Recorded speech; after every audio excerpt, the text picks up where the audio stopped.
د قضایي قوې د محاکمو د امنیتي او اجرایوي عمومي ریاست د منصوبینو لپاره د دعوت او ارشاد امریت جوړ شو.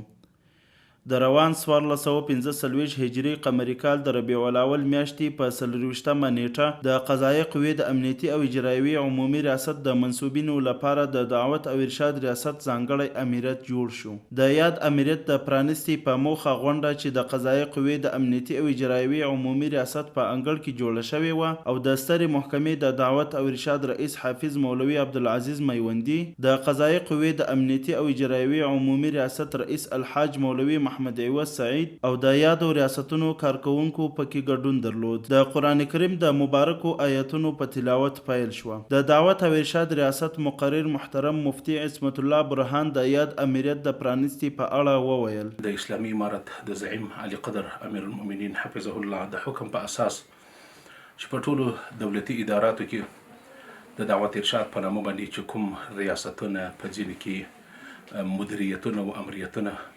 خلاص شوي دي، افتتاح شوي دي، نو نن د هغه په لړ کې موږ د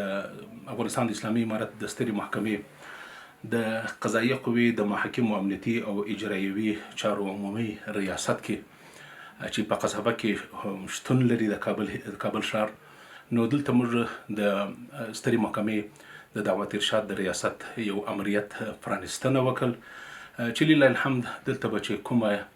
وزره کسیزه قطاع اوسیږي پر هغوی به انشاءالله پر هغه مجاهدینو به د دین محنت انشاءالله شپه و ورځ به د دوی دپاره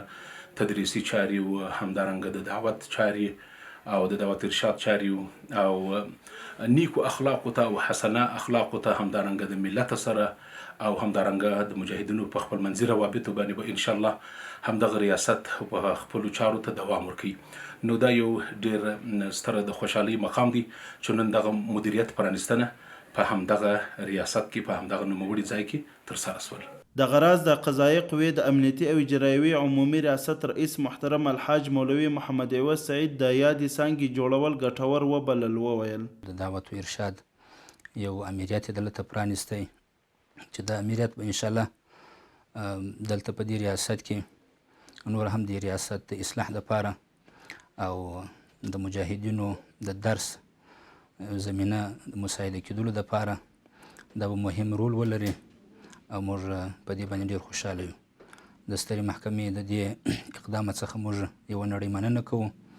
چې موږ د مجاهدینو دپاره د دې امریت دپاره موږ ته کسان هم راته انتخاب کړله او یو طرز العمل هم راکړی دی راته چې آینده به انشاءالله د مجاهدینو د اصلاح او د دوی د دعوت او دوی ته د ارشاد طریقه به د هغه طرز العمل په رڼا کې مخته بیایو انشاءالله. د یادونې وړ ده چې د سترې محکمې اړوند د دعوت او ارشاد ریاست د خپل پلان له مخې په اونۍ کې د 2 ورځو اصلاحي بیانونو سربیره د سترې محکمې د مرکزي ریاستونو ټولو کارکوونکو ته دیني علومو تدریس هم ورکوي.